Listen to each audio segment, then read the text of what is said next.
शुरुआत हम कर रहे हैं वैक्सीनेशन को लेकर बड़ी खबर के साथ। आपको बता दें अब 45 साल से ज्यादा के उम्र के लोग भी वैक्सीन लगवा सकते हैं। मोदी कैबिनेट ने इस पर बड़ा फैसला लिया, जिसकी जानकारी अब से कुछ देर पहले केंद्रीय मंत्री प्रकाश जावड़ेकर ने दी। कैबिनेट की ब्रीफिंग को लेकर उन्होंने प्रेस कॉन्फ्रेंस में बताया कि अब 45 साल के ऊपर के लोग भी टीका लगवा सकेंगे और 1 अप्रैल से ये प्रक्रिया शुरू हो जाएगी। अब तक सीनियर सिटीजन यानी 60 साल के ऊपर के लोगों के लिए व्यवस्था थी, लेकिन अब 45 और उससे ऊपर की उम्र के लोगों को भी वैक्सीनेशन के दायरे में लाया जा रहा है। इससे पहले जो प्रक्रिया थी उसके तहत अगर आप गंभीर बीमारी से जूझ रहे हैं तो 45 साल से ऊपर के लोगों को भी टीके लग रहे थे, लेकिन अब सभी लोग जिनकी उम्र 45 या उससे ज्यादा है वो रजिस्टर कर सकते हैं और 1 अप्रैल से ये प्रक्रिया शुरू होगी। सरकारी अस्पताल में मुफ्त और प्राइवेट में 250 रुपए का ये डोज होगा, यानी जो तय सिस्टम चला आ रहा है उसके मुताबिक। हालांकि केंद्रीय मंत्री ने यह भी कहा कि कोविड के लिए अभी टीका ही एकमात्र कवच है, क्योंकि जिस तरह से इस दौर में केसेस बढ़ रहे हैं ये बेशक एक चिंता का विषय इस वक्त सरकार के लिए भी, क्योंकि महाराष्ट्र, मध्य प्रदेश, गुजरात, पंजाब, दिल्ली, उत्तर प्रदेश, यहां पर केसेस लगातार बढ़ रहे हैं और ऐसे में अब इस दायरे को और बढ़ाते हुए 45 साल के लोगों को भी इसमें शामिल किया गया है। कोई भी हो जिसको बीमारी है या नहीं है, सबको वैक्सीन उपलब्ध होगा। So from 1st of April, anybody who is over 45 age will get vaccination even though he has no comorbidities. उसके लिए उसे अब कोई दाखिला लाने की, सर्टिफिकेट लाने की जरूरत नहीं है। 45 उम्र है उसको मिलेगा, 45 से ऊपर। पटना में आरजेडी कार्यकर्ताओं के ऊपर वाटर कैनन का इस्तेमाल हुआ। बिहार विधानसभा का घेराव करने पहुंचे थे ये कार्यकर्ता। बेरोजगारी, महंगाई के खिलाफ आरजेडी ने विधानसभा घेराव का ऐलान किया था और उसके बाद जो तस्वीर दिखाई दी वो आपके सामने। ट्रक पर सवार होकर तेजस्वी और तेज प्रताप यादव पहुंचे। पुलिस ने आरजेडी कार्यकर्ताओं को विधानसभा की तरफ बढ़ने से रोका तो टकराव हो गया।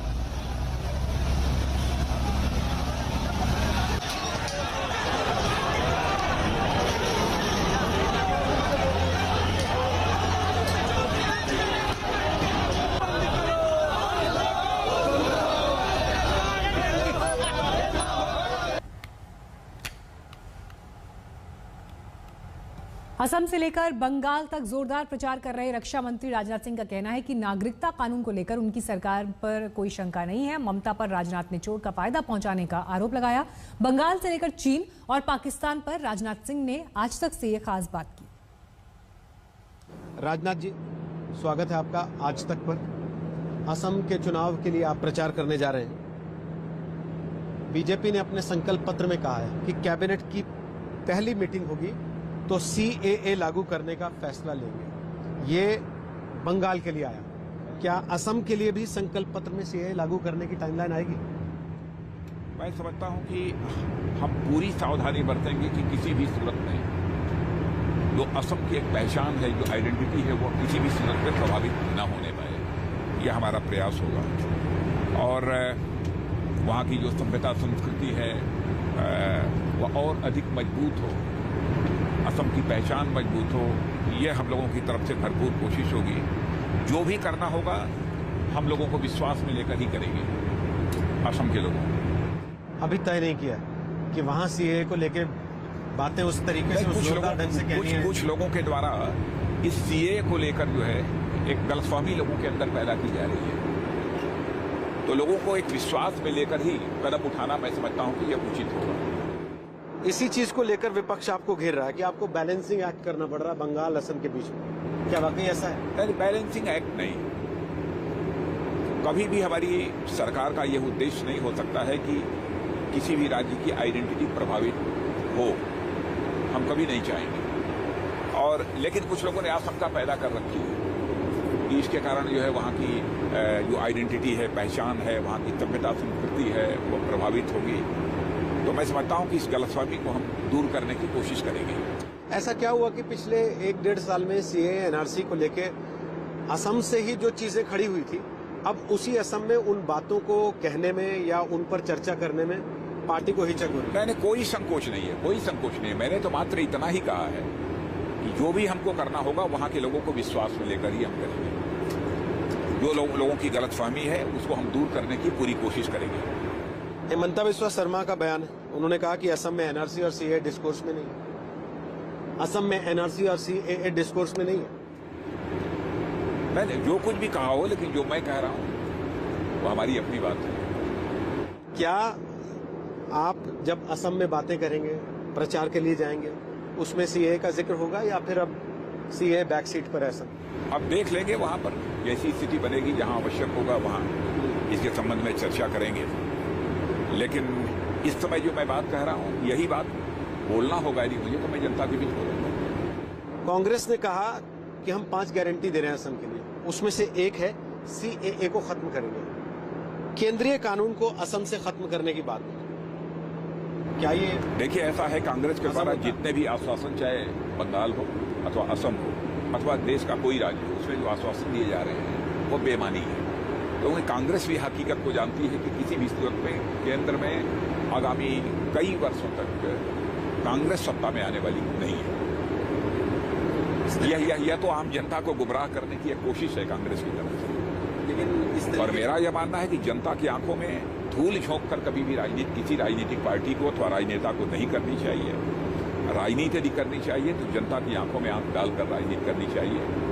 विश्वास का संकट किसी भी सूरत में किसी राजनीतिक पार्टी को नहीं पैदा करना चाहिए, क्योंकि ऐसा मैं मानता हूं कि इसके पहले जिस प्रकार की राजनीति कुछ समय के लिए हुई है, उसमें राजनीतिक पार्टियों की कथनी और करनी में, वर्ड्स और डीड्स में अंतर होने के कारण भारत की राजनीति और भारत के नेताओं के प्रति अप टू सम एक्सटेंट किसी हद तक एक विश्वास का संकट, क्राइसिस ऑफ क्रेडिबिलिटी पैदा हुई है।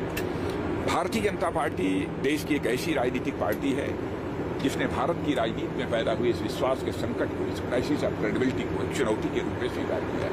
हम जो कहेंगे वो हम करेंगे। ये चुनाव क्रेडिबिलिटी का चुनाव है, ये चुनाव मुद्दों का चुनाव है, या पिछला 1 साल जो पूरे देश ने देखा है, महसूस किया है, उससे बाहर निकलने का और उससे आगे बढ़ने की दिशा में एक सपना बेचने का चुनाव? सपना बेचा नहीं जाता। जो बातें रखी जाती हैं, जो स्वप्न दिखाए जाते हैं, उस स्वप्न को पूरा करना यह राजनीतिक पार्टी की जिम्मेदारी होती है। और आपने देखा होगा केंद्र में भी हमारे प्रधानमंत्री मोदी जी के नेतृत्व में जो सरकार बनी है, उसमें इलेक्शन मैनिफेस्टो जब तैयार हो रहा था, हम लोगों ने पूरी सावधानी बरती। वे ही सब सारे मुद्दे इलेक्शन मैनिफेस्टो में डाले जाने चाहिए जिन पर हम अमल कर सकें, जिसे हम पूरा कर सकें। ये हम लोगों ने सावधानी बरती। इतना ही नहीं, बल्कि 1951 में जब भारतीय जनसंघ के रूप में हमारी स्थापना हुई थी, उस समय जो हमारे मुद्दे थे, उन मुद्दों को भी हमने सरकार बनने के बाद, यानी संसद में क्लियर मेजॉरिटी पूरी होने पाने के बाद, हम लोगों ने उसे पूरा किया है। असम में जो बीजेपी की तरफ से बड़ी बात की जा रही है, जो स्थानीय नेता भाषण दे रहे हैं जाके, वो कह रहे हैं असमिया संस्कृति बनाम मियां कल्चर। क्या कांग्रेस और बदरुद्दीन अजमल के एक साथ आने के बाद बीजेपी को अपनी रणनीति पर पुनर्विचार करना पड़ा? देखिए, एयूडीएफ का जहां तक सवाल है, एयूडीएफ ने समाज को बांटकर बराबर जो है राजनीति की है। हमारा यह मानना है किसी भी राष्ट्रीय राजनीतिक पार्टी को ऐसी राजनीतिक पार्टियों के साथ समझौता नहीं करना चाहिए जो कि जाति, पंथ, मजहब के आधार पर राजनीति करती है। जो राजनीतिक पार्टियां इंसाफ और इंसानियत के आधार पर राजनीति करती हैं, उनके साथ गठबंधन करिए, हमको कोई आपत्ति नहीं। लेकिन ये कहना असमिया संस्कृति वर्सेस मियां संस्कृति, क्या ये आपको अल्पसंख्यक वोट से पूरी तरह काट नहीं देगा? नहीं, मैं देखिए, समाज का कोई भी वर्ग हो, हम किसी भी वर्ग से कोई नफरत नहीं करते हैं। मैं 2 टूक शब्दों में कह देना चाहता हूँ, जो भी भारत का नागरिक है, वह चाहे किसी भी जाति, पंथ और मजहब का क्यों न हो, हम सभी को समान नजरिए से देखते हैं। हम कास्ट, क्रीड और रिलीजन के बेसिस पर कोई भेदभाव नहीं करते। असम में आपकी 2 रैलियां, बंगाल में भी आप लगातार प्रचार कर रहे हैं, आपने सौरभ का सिक्सर भी याद दिलाया। अब सवाल यह है कि बंगाल में खेला हो बे, या फिर जो प्रधानमंत्री कह रहे हैं कि जोर से छाप और अब की बार टीएमसी साफ? देखिए खेला होवे, एक खेला होवे तो तोलाबाजी का खेला ना होवे, कटमनी का खेला ना होवे, भ्रष्टाचार का खेला ना होवे। खेला होवे तो विकास का खेला होवे, अशांति का खेला होवे पश्चिम बंगाल। बीजेपी ने इस बार नाक का सवाल बना लिया क्या बंगाल पे? नाक का सवाल बना लिया मैंने नाक का सवाल बनाने का कोई प्रश्न नहीं। चुनाव जैसे सभी चुनाव लड़ते हैं वैसे हम बंगाल का भी चुनाव लड़ते हैं। इस बार इतना कॉन्फिडेंस क्यों है बंगाल को लेकर बीजेपी? कुछ खास जन सामान्य में जैसा माहौल बना हुआ है और भारतीय जनता पार्टी के प्रति जन सामान्य में जो एक विश्वास और भरोसा निरंतर बढ़ता जा रहा है और हमारे प्रधानमंत्री मोदी जी के प्रति भी इस प्रकार का विश्वास और भरोसा लोगों के अंदर पैदा हुआ है और जो हम लोगों की सार्वजनिक सभाओं में जन सामान्य की रुझान देखने को मिल रहे हैं, उससे हम लोग पूरी तरह से आश्वस्त हैं कि बंगाल के चुनाव में इस बार भारतीय जनता पार्टी कहीं 200 से अधिक सीटों पर विजय प्राप्त कर सकती है। तो बंगाल में जहां बीजेपी अपनी सरकार बनाने का सपना देख रही है, तो वहीं दूसरी तरफ मध्य प्रदेश जहां कमलनाथ सरकार गिरी तो शिवराज सिंह एक बार फिर मुख्यमंत्री पद पर काबिज हुए। उनकी सरकार को अब 1 साल पूरा हो गया है। बतौर सीएम शिवराज सिंह का ये चौथा कार्यकाल है। इस बार भी कोरोना की चुनौती से निपटने के साथ उन्होंने किसानों से लेकर युवा और आदिवासी समुदाय को पूरी तरह साधने की कोशिश की। इरादों से लेकर चुनौतियों तक पर आज तक ने शिवराज सिंह चौहान से खास बातचीत की। आज 23 मार्च है और आज से ठीक 1 साल पहले 23 मार्च 2020 को मध्य प्रदेश के मुख्यमंत्री पद की शपथ ली थी चौथी बार शिवराज सिंह चौहान। आज पूरा 1 साल हो गया है, लेकिन अगर पूरे मुख्यमंत्री के कार्यकाल के तौर पर देखें तो 14 साल पूरे कर लिए हैं शिवराज जी आपने। लेकिन ये 14 सालों में से ये जो बीता 1 साल है, ये सबसे कठिन साल रहा आपके मुख्यमंत्री के तौर पर, आपको ऐसा लगता है? निश्चित तौर पर ये कठिन, चुनौतियों से भरा साल रहा है। जब मैं आया तो कोरोना कहर ढा रहा था, व्यवस्थाएं थी नहीं, सिस्टम कोई था नहीं कोरोना के इलाज का, और दूसरी तरफ अर्थव्यवस्था पूरी तरह से ठप हो चुकी थी। लेकिन जहाँ चाह होती है वहाँ राह को निकलना ही पड़ता है।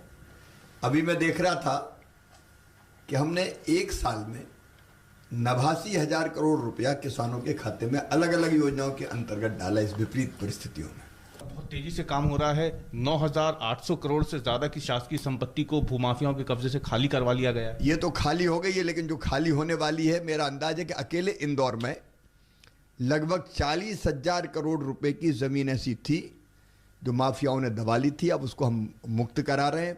गरीबों को, मध्यम वर्गीय, निम्न मध्यम वर्गीय भाई बहनों को प्लाट दिलवा रहे हैं। तो ये एक ऐसा नेक्सस था, एक ऐसा जाल था जिसमें फंस के आम आदमी अपनी जिंदगी भर की न केवल कमाई खो देता था बल्कि सब कुछ उसका लुट जाता था। और ये इतने प्रभावी थे कि हर सरकार से चिपक जाएं सत्ता के दलाल। लेकिन जैसे मेरी नज़र गई, लोगों ने मुझे शिकायत की, तो मैंने तय किया कि इनका सफाया करना अत्यंत आवश्यक है। अब उनका सफाया हो रहा है। अब आप 1 साल जब ये पूरा हुआ है आपके कार्यकाल का मुख्यमंत्री के बतौर चौथे बार, तो एक बार फिर से मध्य प्रदेश में कोरोना पैर पसार रहा है। आप लेकिन खुद जनता के बीच इस बार जा रहे हैं, उन्हें मास्क भी पहना रहे हैं। हमने तय किया कि संक्रमण को रोकने के लिए सबसे प्रभावी उपाय अगर कोई है तो वो है मास्क। मेरी सुरक्षा मेरा मास्क, ये अभियान हमने चलाया है, क्योंकि 90% संक्रमण इससे, अगर मास्क लगाएं तो इससे बच सकते हैं। इस 1 साल में हजारों करोड़ रुपए किसानों में वितरित किए गए, हजारों करोड़ रुपए की शासकीय संपत्ति खाली करवाई गई, कोरोना की रोकथाम को लेकर कदम उठाए गए। विपक्षी दलों के लिए क्या कोई मुद्दा बचेगा कि या नहीं सरकार को घेरने का? आपको लगता है ऐसा कुछ कि अब वो ऐसे मुद्दे उठाते हैं जिसका कोई औचित्य नहीं हो? आपको लगता है? हम सरकार भी हैं और जनता के सेवक के नाते अगर गड़बड़ होती है तो विपक्ष की भूमिका भी अदा कर देते हैं, मतलब गड़बड़ करने वालों को ठीक करने के लिए। लेकिन मैं चाहता हूं कि विपक्ष रहे, तगड़ा विपक्ष रहे, वो लोकतंत्र के लिए ठीक होता है। मेरी उनको शुभकामनाएं। बहुत अच्छी बात करने के लिए ये थे मध्य प्रदेश के मुख्यमंत्री शिवराज सिंह चौहान, जिन्होंने आज तक से एक्सक्लूसिव बातचीत की है। बतौर चौथा कार्यकाल जो मुख्यमंत्री का है उसमें 1 साल और जुड़ गए हैं। कुल 14 साल का रिकॉर्ड कार्यकाल शिवराज सिंह चौहान का हो चुका है। आने वाले समय में क्या रणनीति रहेगी उस पर इन्होंने बातचीत की और 1 साल पूरे होने पर जो काम किए हैं उसकी जानकारी दी। कैमरामैन इरशाद खान के साथ रवीश पाल सिंह, भोपाल, आज तक। नमस्कार, मैं हूं अंजना ओम कश्यप। हमें उम्मीद है ये वीडियो आपको पसंद आया होगा। लेटेस्ट खबरों के लिए यूं ही देखते रहिए आज तक और इस वीडियो के पसंद आने पर लाइक, शेयर एंड सब्सक्राइब करना ना भूलें।